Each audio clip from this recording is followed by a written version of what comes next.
Dear students, आज का topic है care of drainage tubes and patient observation. अभी तक हम लोगों ने डिफरेंट टाइप ऑफ ट्यूब्स के विषय में पढ़ा था। आज हम लोग कैसे ड्रेनेज ट्यूब की केयर करेंगे और पेशेंट का ऑब्जर्वेशन कैसे करेंगे, इस पे हम लोग डिस्कस करेंगे। First of all introduction, purpose of drainage tubes obviously पहले भी हम लोग डिस्कस कर चुके हैं। It removes fluid, air or purulent material from body cavities, prevent accumulation and complications, promote healing and recovery and enable monitoring of drainage characteristics. Obviously, body के अंदर जो भी fluid है, air है या कोई purulent material है, उसको body cavity से बाहर निकालना, prevent accumulation and complication, उसको उस जगह पे इकट्ठा रहना या फिर उससे रिलेटेड कोई कॉम्प्लिकेशन होना इसको दूर करना। Promote healing and recovery, obviously healing में हेल्प करेगा और उसको सुधार करने में हेल्प करेगा। Enable monitoring of drainage characteristics, और जो ड्रेनेज की कैरेक्टरिस्टिक है उसको भी मॉनिटर करने की इसमें आवश्यकता है। इंपॉर्टेंस ऑफ नर्सिंग केयर क्या है? प्रिवेंट इन्फेक्शन एंड कॉम्प्लिकेशंस, इसकी वजह से ये इन्फेक्शन और कॉम्प्लिकेशंस को रोकता है। इंश्योर प्रॉपर ट्यूब फंक्शन, और प्रॉपर ट्यूब फंक्शन को इंश्योर करता है। Early detection of problems, obviously कोई भी अगर प्रॉब्लम होनी है तो उसको पहले से डिटेक्ट कर सकते हैं। पेशेंट कंफर्ट एंड एजुकेशन, इसके साथ साथ पेशेंट को हम इसके थ्रू, नर्सिंग केयर के थ्रू पेशेंट को कंफर्ट पहुंचा सकते हैं और एजुकेशन भी दे सकते हैं। टाइप्स ऑफ ड्रेनेज ट्यूब पिछले लेक्चर्स में भी हम लोग पढ़ चुके हैं। चेस्ट ड्रेन है, नासोगैस्ट्रिक ट्यूब है, यूरिनरी कैथेटर है, सर्जिकल ड्रेन्स है, की ट्यूब है और पेरिटोनियल ड्रेन है।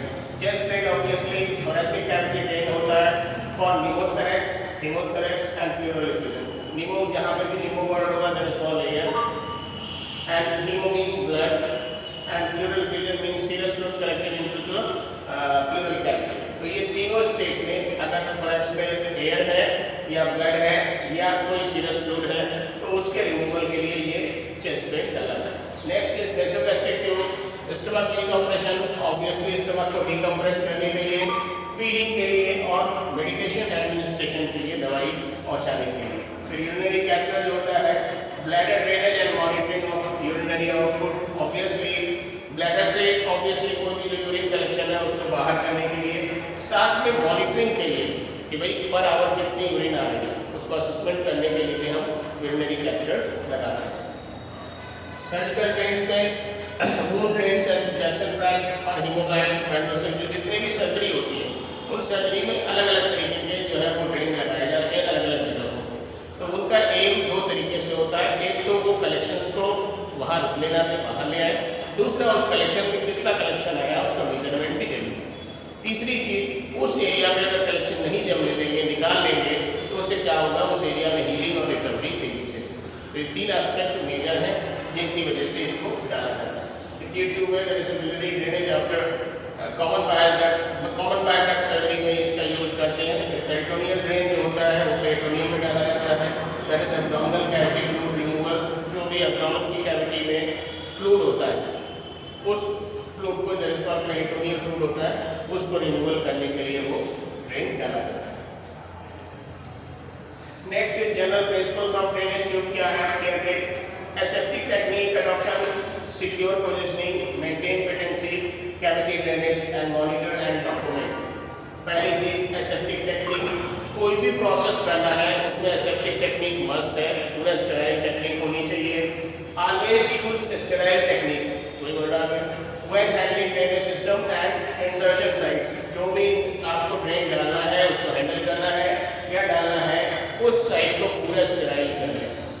Secure position, ensure tubes are properly secured to prevent dislodgement or inking. ये इंश्योर करें कि जो ट्यूब पड़ी है वो प्रॉपर्ली एडजस्टेड है, सिक्योर्ड है और कहीं ऐसा तो नहीं मुड़ी हुई है, ये अपनी जगह से हटी है। Maintain patency, keep drainage system patent and functioning, obviously वहाँ से from the starting to the end point पूरी जो ड्रेनेज सिस्टम है पूरा फ्लो में होना चाहिए, उसमें कोई रुकावट नहीं होना चाहिए। एंड फंक्शनिंग और मिल्क और strip tubes only when ordered, तो जब ऑर्डर्स हो तभी उसको आप इस तरीके से चीजें करेंगे। Cavity drainage, position drainage containers below insertion site to facilitate gravity flow, और जो भी ड्रेनेज है जिस बॉडी सरफेस से हमेशा जो नीचे की तरफ ही रखना चाहिए ताकि विद द ग्रेविटी ऊपर से फ्लूइड नीचे की तरफ आ जाए। ऐसा ना उसके लेवल पे रखेंगे तो ड्रेन कैसे होगा? So that's why we have to keep that on the ground surface. Next, monitor and document assess drainage amount. जो भी ड्रेनेज अमाउंट आया है उसको असेस करें कि भाई राउंड द क्लॉक 24 घंटे में इतना ड्रेन आया है, वो आपकी फाइल पे या आपकी नोट्स में मेंशन होना चाहिए। उसकी कलर नोट होना चाहिए कैसा है, कंसिस्टेंसी नोट होनी चाहिए, और उसकी ऑर्डर, अगर ऑर्डर की बात है तो ऑर्डर भी रेगुलरली चेक होती है। Next is insertion site care. जहाँ से इंसर्ट करते हैं ट्यूब को वो जगह की केयर बहुत जरूरी होती है। फर्स्ट ऑफ ऑल असेसमेंट कैसे करेंगे? Inspect site for redness and swelling, warmth और डिस्चार्ज। उस जगह को इंस्पेक्ट करेंगे कि वहाँ कोई रेडनेस तो नहीं है, कोई स्वेलिंग तो नहीं है, कहीं पे वहाँ पे कोई गर्म जैसा तो नहीं लग रहा, हॉट तो नहीं लग रहा, या कोई डिस्चार्ज तो नहीं आ रहा, कोई सीरियस डिस्चार्ज या ब्लड का कोई लिक्विड डिस्चार्ज या कोई ब्लड का डिस्चार्ज, तो वो चीज़ें सर्च करेंगे। Next, check for signs of infection, और साथ में ये देखेंगे कि उस जहाँ से इंसर्ट किया है वहाँ पे कोई इन्फेक्शन तो नहीं लग रहा है।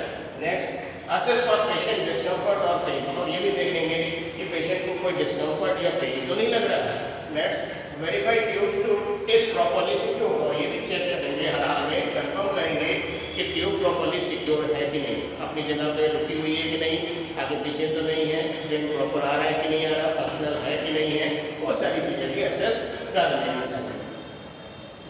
केयर प्रोसीजर्स में क्लीन साइट पर फैसिलिटी प्रोटोकॉल्स, उस साइट को जैसे प्रोटोकॉल्स हैं फैसिलिटी के हिसाब से वो फॉलो करें, यूजली डेली, ठीक है, डेली करें। Use appropriate antiseptic solution properly use करें। Apply sterile dressing as needed, जो भी सर्जिकल साइट्स होती हैं, ड्रेन साइट होती हैं, वहाँ पे हमेशा स्टेराइल ड्रेसिंग ही की जाती है, ध्यान रखिएगा। अनस्टेराइल ड्रेसिंग नहीं करिएगा कभी, क्योंकि अनस्टेराइल ड्रेसिंग करने से वुंड के, या अगर कोई स्पेसिफिक वुंड है जहाँ से इंसिजन दिया गया है तो उसके कांटेक्ट में आने से वहाँ पे कंटामिनेशन हो सकता है या इन्फेक्शन हो सकता है। Document data and time of dressing, और डॉक्यूमेंट करिए डेट और टाइम को ड्रेसिंग का जब चेंज किया है। नेक्स्ट,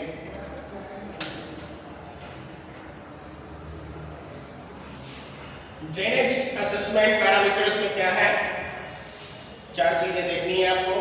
पहला अमाउंट, दूसरा कलर, तीसरा कंसिस्टेंसी और चौथा ऑर्डर। पहली चीज amount, measure and record volume in ml, note increase और डिक्रीज फ्रॉम प्रीवियस, ये डेली करेंगे। जब आप राउंड द क्लॉक में 24 घंटे बाद उसको असेस करेंगे, अपने फाइल पे नोट करेंगे, तो उसमें ये जैसे लास्ट मॉर्निंग में ऐसा था, अभी का क्या है, कल मान लो अगर किसी चीज़ में 500 लगाया था तो आज वो 600 है या 400 या 500, पहली चीज़। दूसरी चीज़, बढ़ा है घटा है, ये चीज़ का असेसमेंट हो जाएगा तुरंत। Next is colour. सीरस में अगर है तो क्लियर या पेल येलो, ये याद रखिएगा। जब भी सीरस फ्रूट का नेचर यही होता है, अगर बहुत कम सीरस है तो फिर क्लियर मिलेगा, और अगर सीरस ज़्यादा है तो उसमें हल्का सा पीलापन या गाढ़ा, हल्का सा गाढ़ा। सैंगुइनस है तो फिर ये ब्लडी होगा, ब्लड जैसा होगा। एंड सीरमजिनस होगा तो पिंक होगा। एंड पुरुलेंट है अगर पस जैसा तो फिर उसमें पस जैसा मिलेगा। तो ये 3 तरीके से आप टेक्सचर इसका पता करते हैं कि इसमें क्या है, सीरस है, सैंगुइनस है, सीरोसैंगुइनस है या पुरुलेंट। ये 4 सब याद रखिएगा। अगर ब्लडी या पिंक है तो ये जान लीजिएगा सैंगुइनस मतलब उसमें कुछ ब्लड का कंपोनेंट मिला हुआ है, सीरस में ही ब्लड का कंपोनेंट मिक्स है। कंटेंट की कितनी उसकी मतलब मात्रा है, उसके ऊपर वो चीज़ें डिफरेंस हो सकती हैं, लेकिन ज़्यादातर वो चीज़ें मिक्स है। कंसिस्टेंसी में थिन है, थिक है, विस्कस है या कंटेनिंग डेब्रिस। डेब्रिस कहते हैं जो सेल्स ब्रेक होती हैं उनकी टूटी हुई चीज़ें। विस्कस कहते हैं लसलसा, अगर थोड़ा सा वैसा। तो थिन है, थिक है, विस्कस है या डेब्रिस है या क्लॉट है या जैसे खट्टा बन गया हो, तो ये कंसिस्टेंसी आप देख सकते ही बता सकते हैं कि कैसी है, ठीक है। Next is odour. Foul odour अगर महक सही नहीं है, एंड मे इंडिकेट इन्फेक्शन, अगर फाउल ओडर है तो वो इन्फेक्शन को इंडिकेट कर रहा है। डॉक्यूमेंट एनी अनयूजुअल स्मेल, अगर कोई उस स्मेल के अलावा भी कोई ऐसी स्मेल लग रही जो बिल्कुल अनएक्सेप्टेबल है या लग रहा बहुत ही अपवर्ड सी स्मेल है, उसको मेंशन करिए और अपने सीनियर को भी दिखाइए, ये इशू लग रहा है मुझे, आप चेक करिए। पोटेंशियल कॉम्प्लिकेशंस में क्या है, ये कॉमन सी, ये सब नई चीज़ें आती हैं। अगर ऐसा कुछ भी है सारे ड्रेन में ये प्रॉब्लम्स 5-6 तरीके की आती हैं। पहला इन्फेक्शन, इसमें फीवर आएगा, WBC बढ़ेगी, पुरुलेंट ड्रेनेज बढ़ेगा, एरिथेमा होगा, मतलब जिस जगह पे लगाया गया है वहाँ पे रेडनेस मिलेगी हल्की सी साइड, ठीक है। फिर है tube obstruction, tube obstruction, tube में रुकावट, उसकी वजह से क्या होगा, डिक्रीज ड्रेनेज कम आएगा, पेशेंट डिस्कम्फर्ट होगा और साथ में डिस्टेंशन होगा उस जगह पे। अगर पेट पे पड़ा है तो वो फूल सकता है, ठीक है। नेक्स्ट ट्यूब डिस्लॉजमेंट, ट्यूब डिस्प्लेसमेंट हो सकता है, अपनी जगह से हट सकती है। ड्रेनेज अराउंड साइड, जिस साइड पे डाला गया है वहाँ से ड्रेन हो सकता है।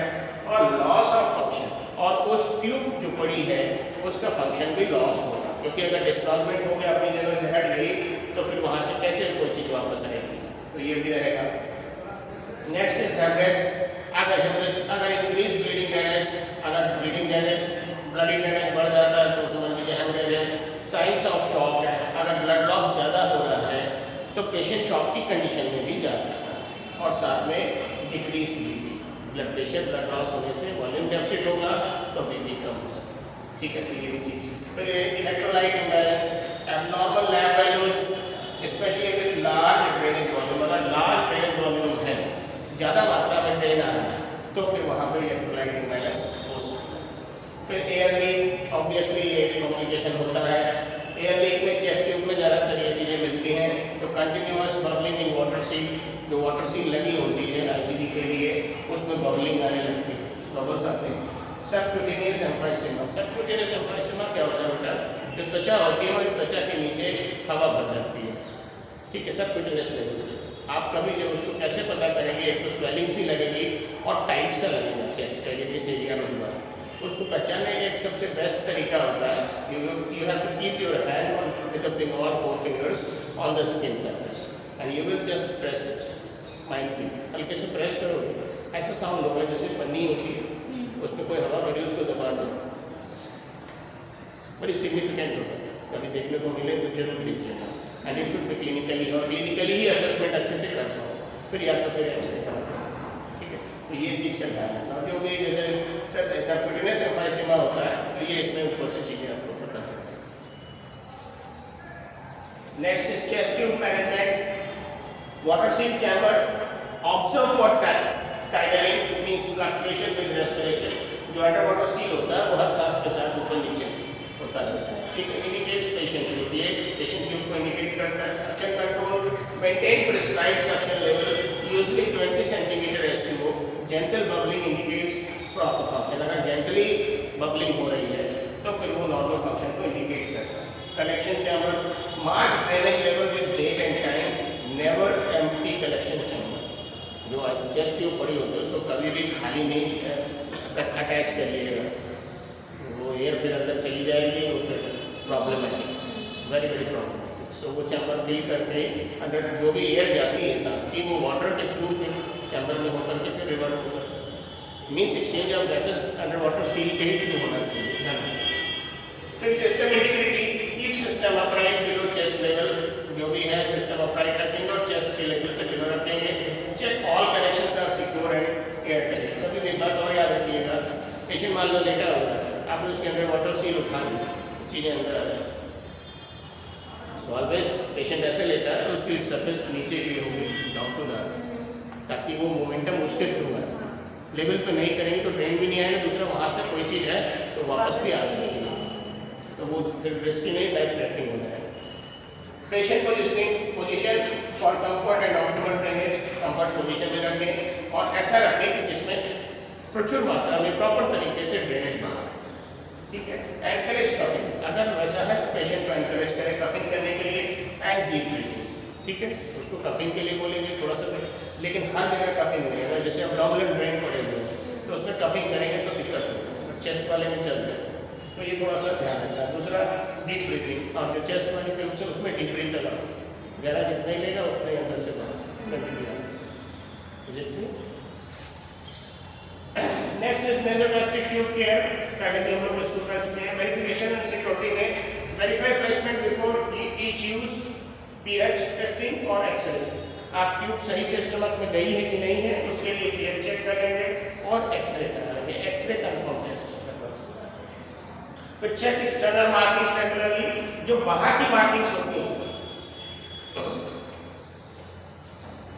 जिसको एंटीट्यूब को राइस ट्यूब भी बोलते हैं, तो जब आप उसको डालते हैं तो जनरली जो एंटी पॉइंट होता है 50 तक डालते हैं, तो 50 तक डालने पे एक आपको आइडिया रहेगा कि आपके स्टमक में और डीप डालना है तो 60 तक जा सकते हैं, लेकिन ये कि जनरली स्टैंडर्ड हम 50 तक की रेंज तक उसको अंदर डालेंगे, ठीक है। फिर उसके बाद secure tape properly to prevent migration, और प्रॉपर्ली टेप लगाकर उसको यहाँ पे फिक्स कर दिया जाता है। Maintain suction pressure as order, suction pressure जैसा ऑर्डर किया गया उस हिसाब से आप कर सकते हैं, नहीं तो उसको कंटिन्यूअस ड्रेनेज पे ही छोड़ दें, ठीक है। कंफर्ट एंड कॉम्प्लिकेशंस में provide mouth and nasal care, frequently mouth और नेजल केयर प्रॉपर होनी चाहिए। मॉनिटर फॉर नॉसिया, उल्टी के लिए मॉनिटर करिए, या कोई थ्रोट इरिटेशन हो रहा है तो भी ध्यान दीजिए उस पर। Watch for aspiration risk, aspiration risk को वॉच करिए, एस्पिरेशन में बता चुका हूँ। कोई भी अब्डोमिनल मटेरियल आपके ओरल कैविटी में आता है वो लंग्स में चला गया, किसी भी तरीके से अगर वो लंग्स में चला गया तो वो एस्पिरेशन की कॉज करता है, ठीक है।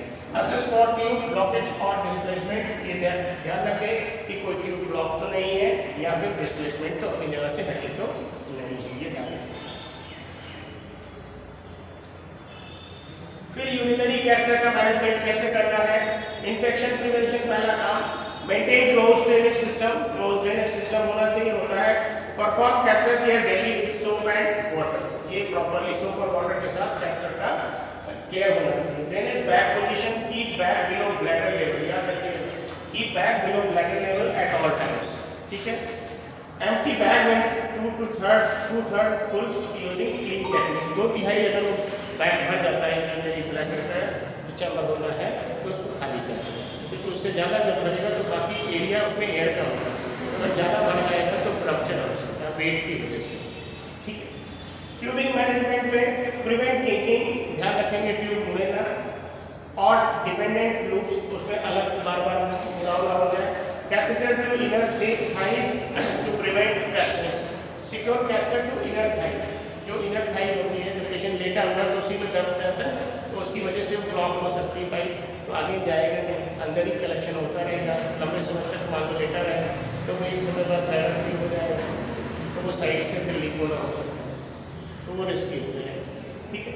मॉनिटरिंग में assess urine colour, clarity, odour, volume, report decrease output, अगर आउटपुट डिक्रीज है, घट रहा है, यूरिन कम आ रहा है 24 घंटे में तो उसको इन्फॉर्म करिए, ठीक है, रिपोर्ट करना ध्यान रखिएगा। फिर हेमेचूरिया, ब्लड के साथ यूरिन के साथ ब्लड आना, that is called haematuria, okay. और signs of UTI, urinary tract infections अगर है तो उसके भी साइंस मिलते हैं। फिर patient education, encourage fluid intake, patient को फ्लूइड लेने के लिए इनकरेज करिए, लेकिन ये ध्यान करेंगे कि अगर किडनी डिजीज का पेशेंट है, that is called CKD, chronic kidney disease का है, तो फिर डॉक्टर के इंस्ट्रक्शन पे ही उसको फ्लूइड दिया जाता है। आप अलग से देंगे, ज़्यादा देंगे तो उसको फिर और प्रॉब्लम हो सकती है, ठीक है। Next fluid intake, next teach proper hygiene, hygiene proper उसको कैसे करनी है, एंड साइंस ऑफ इन्फेक्शन के लिए भी उसको बता के रखना है कि ये होते हैं, अगर ऐसा हो तो इन्फॉर्म करते हैं, या खुद भी अगर हम ऑब्जर्व करते हैं तो हम खुद उसको ऑब्जर्व करते हैं। Next is systematic patient observation, ये इंपॉर्टेंट है। वाइटल साइंस में temperature, pulse, BP, respiration, SpO2, monitor for signs of shock और इन्फेक्शन, ये चीजें असेस होना रेगुलर बेसिस में सब पेशेंट में जरूरी है। जिनको भी ट्यूब्स पड़ी हो ये ध्यान रखिएगा कि सबके लिए एक ही तरीके के पैरामीटर्स को हमको हर हाल में इतना पैरामीटर तो जरूर असेस करना है। Temperature, pulse, BP, respiration, SpO2 and monitor for signs of shock और इन्फेक्शन, ठीक है। शॉक का जो साइंस है वो भी पता होना चाहिए और इन्फेक्शन के भी अगर साइन है तो पता होना चाहिए, या उसको हम अगर जान पा रहे हैं तो मेंशन करें। नेक्स्ट पेन असेसमेंट में use appropriate pain scale, assess location, intensity, quality and response to intervention. तो पेन के अलग अलग लेवल पे स्केल होते हैं, उनके हिसाब से ही उसकी जितनी इंटेंसिटी होती है उसके हिसाब से उसका मैनेजमेंट होता है ना, और उसी हिसाब से उसको मेडिकेशंस भी प्रोवाइड किए जाते हैं। नेक्स्ट लोकेशन किस जगह पे है, इंटेंसिटी मतलब तीव्रता कितनी है दर्द की, और उसकी क्वालिटी क्या है, और रिस्पॉन्स की जरूरत क्या है, रिस्पॉन्स टू इंटरवेंशन वो असेसमेंट कर लेगा। पेशेंट को आसानी है दर्द है तो कुछ तो मैनेजमेंट करना पड़ेगा। अगर मैनेजेबल है और लग रहा है कि बहुत ज़्यादा नहीं माइल्ड से तो देख सकते हैं, लेकिन अगर फिर भी पेशेंट कंटिन्यूसली बता रहा है तो उसमें कुछ तो इंटरवेंशन करने की जरूरत पड़ेगी। ठीक है, फ्लूइड बैलेंस में accurate intake and output measurement ये बहुत बड़ी चीज़ है। जो भी आउटपुट आता है उसके हिसाब से इनटेक बनाया जाता है, तो उस हिसाब से मेजरमेंट आप जरूर करें 24 घंटे में कि कितना पेशेंट का इनटेक था और कितना आउटपुट है, उसके हिसाब से चेक एंड बैलेंस होगा। याद रखिएगा हमेशा जनरल केसेस में क्या होता है कि अगर पेशेंट का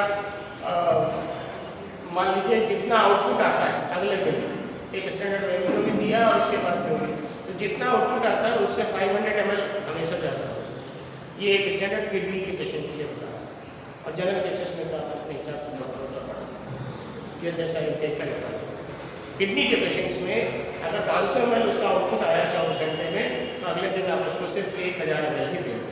फिर अगले दिन देखेंगे 1000 का अगर 700 ml आउटपुट आया है तो 500 फिर आप इंक्रीज कर सकते हैं 1200। एक स्टैंडर्ड वे में हमेशा दिमाग में रखिएगा, इससे ज़्यादा नहीं है क्योंकि ज़्यादा होगा तो फिर पेशेंट को एक तरीके से होल्ड होता है वाटर बॉडी में, तो वो अगर फिल्टर नहीं हुआ रुक गया तो फिर वो रेस्पिरेटरी प्रॉब्लम क्रिएट हो जाएगी। ठीक है, ये बात clear. Next is respiratory status कैसे चेक करेंगे? ब्रीथ साउंड देखेंगे, रेस्पिरेटरी एफर्ट देखेंगे, चेस्ट एक्सपेंशन देखेंगे, यूज ऑफ एक्सेसरी मसल्स देखेंगे। कई तरीके की ब्रीथ साउंड होती हैं, स्टैटो लगा के सुना जाता है। रेस्पिरेटरी एफर्ट पेशेंट का अपना रेस्पिरेटरी एफर्ट कैसा है, chest expansion, chest properly expand हो रहा है कि नहीं हो रहा है, और यूज ऑफ एक्सेसरी मसल्स, जो एक्सेसरी मसल्स होती है जो सपोर्ट करती है ब्रीदिंग में, उनका रोल क्या है, वो ठीक से काम कर रहे हैं कि नहीं कर रहे। ये 4-5 चीजें असेसमेंट की होती है। फिर लेवल ऑफ कॉन्शियसनेस में पेशेंट अलर्ट है, ओरिएंटेड है, रिस्पॉन्सिव है, note any changes in mental status. Alert है, अलर्ट ऑब्वियसली देख के पता चलता है कि नहीं है। ओरिएंटेड मतलब आपने जो पूछा उसका रिस्पॉन्स दे रहे हैं कि नहीं दे रहे हैं। आपने कहा दादा हाथ ऊपर कर लो, तो हाँ भैया, दादा दाहिना उठाओ, दादा पेट छुओ, दादा नाक उठाओ। ओके, नेक्स्ट रिस्पॉन्सिव भी आपने जो जो चीजें उसको बताई उन चीजों पे कमांड अगर करता है कि भाई ये जरा सा पकड़ के दिखाओ, या ऐसा करके दिखाओ, या यहाँ पे कर दो, जीभ दिखाओ, मुंह दिखाओ, इस अगर इसमें से कुछ कमी लगता है तो फिर आपको इसके लिए असेसमेंट होता है, उसको बोलते हैं चीज GCS, Glasgow comma scale, GCS, please note assess कर लीजिएगा। GCS होता है Glasgow comma scale, GLASGOW, Glasgow comma COMA comma SCAL scale, Glasgow comma scale. Maximum इसका नंबर 15 होता है, इसमें EVM देखा जाता है। ठीक है, आई ओपनिंग, वर्बल रिस्पॉन्स और मोटर रिस्पॉन्स, 3 चीजें देखी जाती है। EVM इसका मैक्सिमम स्कोर 15 होता है और लोवेस्ट 3 होता है। मैक्सिमम स्कोर इसका 15, लोवेस्ट स्कोर 3, और कोमेटोस कब है? जब उसका स्कोर 7 है। स्कोर जब उसका 7 है, तीनों का मिला के स्कोर 7 अगर आता है तो इसका मतलब पेशेंट कॉमा है, तो उसका मैनेजमेंट उसको ये आप चाहें तो एक्स्ट्रा पढ़ लीजिए, आपको नॉलेज होगा। ठीक है, फिर ये हो गया। नेक्स्ट इज स्किन कंडीशन में colour, temperature, turgor, integrity, assess of science of poor perfection, ये चीजें भी आपको स्किन के लेवल पे असेस करना। Next is documentation. एसेंशियल्स में क्या है, व्हाट टू डॉक्यूमेंट, क्या डॉक्यूमेंटेशन करना है, type and location of drainage tube, amount, colour, consistency of drainage, insertion site condition, patients tolerance and response patient tolerate कर रहा है उसके ऊपर कि नहीं, एंड एनी कॉम्प्लिकेशंस और इंटरवेंशन, अगर कोई कॉम्प्लिकेशंस है वो या कोई इंटरवेंशन किया गया है उसके साथ उसको भी मेंशन करना। फ्रीक्वेंसी एंड फॉर्मेट में डॉक्यूमेंट पर फैसिलिटी पॉलिसी एंड प्रोटोकॉल्स, जो भी फैसिलिटी पॉलिसी है हर ड्रेनेज सिस्टम से रिलेटेड उसको फॉलो करें। Record eight start of shift and regularly through out, आपकी जब शिफ्ट स्टार्ट हो तो उसको रिकॉर्ड करना है पूरे टाइम तक, तो अगली जो टीम आती है उसको भी बता के और पूरा डिटेल में इंफॉर्मेशन दे करके जाए। कभी कभी कोई छोटी छोटी चीज़ें होती हैं जिसको स्टाफ मिस कर देता है और उसकी वजह से नाइट आवर्स में चूँकि थोड़ा सा लैक ऑफ केयरनेस में भी हो सकती है, ओवरबर्डन से भी, या किसी थोड़ा सा स्लगिश रिस्पॉन्स की वजह से, तो वहाँ पे मेजर कॉम्प्लिकेशंस भी क्रिएट हो सकते हैं। सो अगर हम पहले से अलर्ट है, अवेक है और प्रॉपरली हमने मेंशन किया हुआ है कि ये चीज़ें नोटिस की जाए, उसको ध्यान में रखा जाए, तो स्टाफ उसको पूरा बारीकी से क्लियर करता है। तो उससे क्या होता है, कोई कॉम्प्लिकेशन नहीं है। ज़्यादातर जो मुश्किलें आती हैं वो आपको पता है आपके समझ में आती है। तो इसलिए अगर थोड़ा सा हम रेगुलर रिस्पॉन्स करेंगे और सही से इन्फॉर्मेशन दे जाएंगे तो ऑब्वियसली केयर अच्छी होगी, पेशेंट सेटल होकर के बाहर है ना। सो नेवर, और कभी भी याद रखिएगा कि कभी भी जल्दबाजी में कोई चीज़ें मत करिए। When you are going to give any overdose of your next staff, so never be in hurry. Always be cool and calm, and then give all the information to your associated staff. उसको जो आ रहा है duty पर उसको properly सारा चीज़ detail में mention करके बता के, अगर कोई स्पेशल केस है उसको मार्क करो और इंडिकेट करो कि ये आप नोटिस करिएगा, ये इंपॉर्टेंट है। फिर जब अगले दिन आप आइए या कोई दूसरा टीम आएगा तो उस हिसाब से, लेकिन शाम को जब अगले टाइम फिर आप आएंगे तो आपको सारी चीज़ का डिटेल आपके सामने मिलेगा, तो आपको सारी चीज़ें रिवील होंगी। Note any changes in patients condition immediately, जो भी कोई अगर कंडीशन चेंज हो रही है इमीडिएटली उसको नोटिस करिएगा। Use objective and factual language, जो आपका ऑब्जेक्टिव है उसको यूज करिए, और फैक्चुअल जो फैक्ट्स है जो जैसा है उसको सही से मेंशन करिए। लाग लपेट करने की जरूरत नहीं है, इधर का बात इधर, थोड़ा सा लैंग्वेज में आपने बदल दिया। मान लो किसी को सीवियर कंडीशन है, आपने बोला नहीं सर मॉडरेट सर, तो डॉक्टर तो उसी हिसाब से रिस्पॉन्स करेगा, बट यहाँ तो ऊपर नीचे आखिरी सांस। पेशेंट गैस्पिंग में बोला नहीं सर दे रहा है लेकिन थोड़ा सा भी ठीक है सर, और वो गैस्पिंग में लास्ट स्टेज है, you are not able to understand that thing, and just few minutes he is going to stop it the patient, you are what happened, and you call to doctor what happened, बोला था then it will not go for.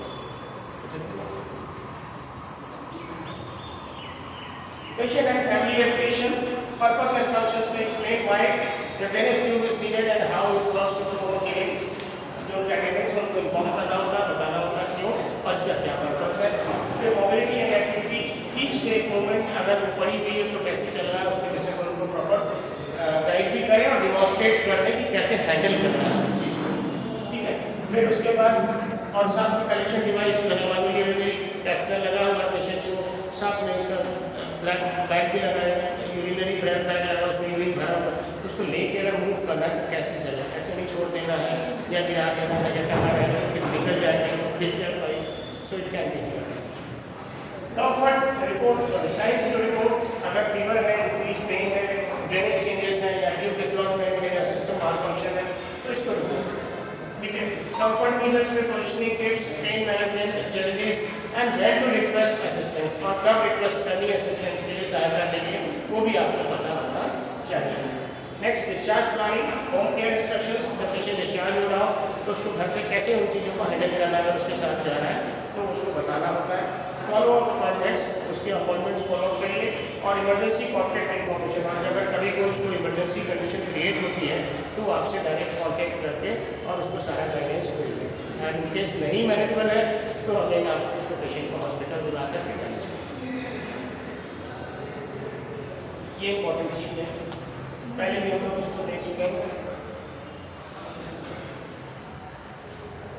Chest tube dislodgement, cover site immediately with petroleum gauze, call physician, monitor respiratory status. अगर मान लो गलती से chest tube निकल जाती है, lesson अगर वो अपनी जगह से हट के निकल गई या अपनी जगह से हट के दूसरी पोजीशन पे हो गई तो उसको कवर साइट इमीडिएटली, तुरंत उस साइड को कवर करेंगे क्योंकि एयर एंट्री होने लगती है। Close that immediately, never anything come out and inside, is it clear? So cover site immediately with petroleum gauze, call physician, immediate call physician and monitor respiratory status, ठीक। फिर massive haemorrhage, जब कभी massive haemorrhage हो, बहुत ज़्यादा haemorrhage हो जाए, ऐसा हो जाए तो अप्लाई प्रेशर इफ पॉसिबल, अगर वहाँ पे प्रेशर देने की स्थिति है तो उस जगह पे पैड रख करके उसको प्रेशराइज करें। प्रेशर देने से ब्लीडिंग रुकता है। एलिवेट एरिया, उस एरिया को हल्का सा उठा दें। कॉल फॉर हेल्प, मदद के लिए बुलाएं। And prepare for possible transfusion, अगर ब्लड लॉस ज़्यादा हो गया है तो फिर ट्रांसफ्यूजन के लिए प्लान करें, लेकिन चेक करें। Next is sudden respiratory distress.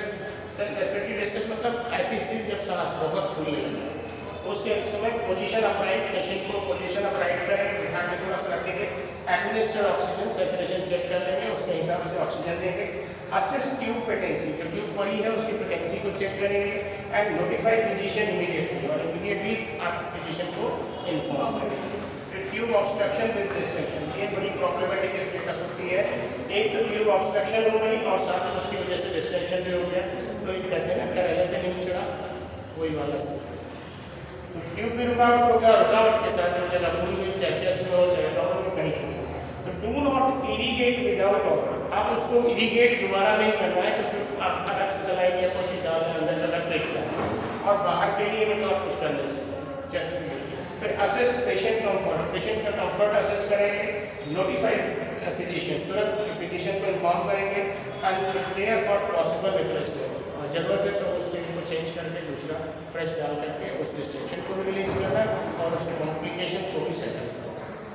But these are the emergencies that should be addressed as soon as possible, जितनी जल्दी हो सके उतनी जल्दी इसको कराना। ओवरऑल की टेकअवेज में ओवरऑल ये समझते हैं, maintain strict aseptic technique, aseptic technique को अडॉप्ट करें, असेस ड्रेनेज कैरेक्टरिस्टिक रेगुलरली, जो भी ड्रेन आ रहा है उसकी विषय में पहचान करना कि कैसा क्या क्या है और उसको डॉक्यूमेंट भी करें, ठीक है। मॉनिटर फॉर कॉम्प्लिकेशंस, जो भी कॉम्प्लिकेशंस हैं उनको मॉनिटर करें लेकिन पहले, और उसमें इमीडिएट मैनेजमेंट भी तुरंत शुरू कर दें, ऐसा ना हो लेट करें। फिर ensure proper positioning and patency, positioning सही बना रखें और पेटेंसी भी रहे ताकि जो भी कलेक्शन अंदर से वो रेगुलर आना चाहिए। ये नहीं है कि होल्ड हो जाए, धीरे धीरे कम हो जाए तो वो आगा है आगे असेसमेंट हो करके उसको रिमूव किया जा सकता है। Educate patient and families for optimal outcomes, अगर हम पेशेंट के फैमिलीज को और पेशेंट को उसके विषय में सही से जानकारी देते हैं तो हमें बहुत अच्छा आउटकम मिल सकता है। फिर सिस्टमैटिक पेशेंट ऑब्जर्वेशन में is essential for safe and effective area, अगर सिस्टमैटिक पेशेंट का हम ऑब्जर्वेशन करते हैं तो ऑब्वियसली सेफ और इफेक्टिव केयर हम पेशेंट को दे सकते हैं। तो मेडिकल में ये एक हमेशा कंक्लूड होता है कि अगर हम पेशेंट को बेस्ट ऑब्जर्वेशन करते हैं, बेस्ट तरीके से उसको उसकी चीज़ों को असेस करते हैं तो ऑब्वियसली हम उसको बेस्ट केयर दे सकते हैं। ये स्टाफ के ऊपर है क्योंकि पेशेंट तो आपके हवाले है, आपको अपनी तरफ से जो भी बेस्ट गाइडलाइंस है उनको फॉलो करना चाहिए। और मैंने फिर कहा है इसमें कभी भी नेग्लिजेंसी नहीं होनी चाहिए, थोड़ा टाइम लगे, थोड़ा मुश्किल लगे, थोड़ी तकलीफ लगे, लेकिन पेशेंट के काम में कोई भी हमको दिक्कत नहीं होगी। ये हमारा बेसिक लॉ लाइफ नॉर्म है जब तक हम इस फील्ड में हों। ये मैं एज ए टीचर आपको कह रहा हूँ, एज ए स्टाफ मैंने दुनिया भर में काम किया है और इस चीज़ को हमेशा मानता हूँ और कहता हूँ कि हमारी तरफ से अगर हम ऑन ड्यूटी हैं तो फिर हमें अपने लिए सोचना बंद कर देना चाहिए, ठीक है। आप ड्यूटी से जैसे ही हैंड ओवर करते हैं फिर आप बट कोई चीज़ छूटे नहीं कि नहीं सर जल्दबाजी में हम छोड़ा है, फिर उससे कोई कॉम्प्लिकेशन नहीं है, ठीक है।